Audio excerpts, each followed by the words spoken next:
கோவை பேரூர் ஆதீன மடத்தில் மருதாச்சல அடிகளாரை பாஜக மாநில தலைவரும் கோவை தொகுதி வேட்பாளருமான அண்ணாமலை சந்தித்து ஆசி பெற்றார். இதுகுறித்த கூடுதல் தகவலோடு இணைகிறார் செய்தியாளர் பரிமளா. வணக்கம் பரிமளா, கள நிலவரம். வணக்கம் கன்னிமொழி. கோவை பேரூர் சாந்தலிங்க ஆதீனத்தில் உள்ள மருதாச்சல அடிகளாரை சந்தித்து ஆசீர்வாதம் வாங்குவதற்காக கோவை தொகுதி வேட்பாளரும் பாஜக மாநில தலைவர் அண்ணாமலை இன்று காலை பேரூர் ஆதீன மடத்திற்கு வருகை புரிந்தார். அண்ணாமலைக்கு பேரூர் ஆதீனத்தின் சார்பில் வரவேற்பும் வழங்கப்பட்டது.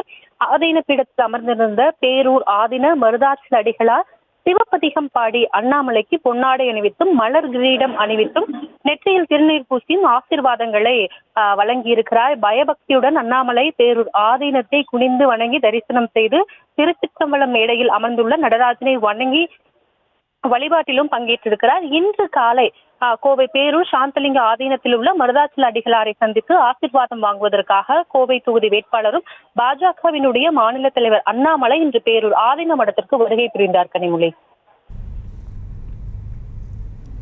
விவரங்களுக்கு நன்றி பரிமளா.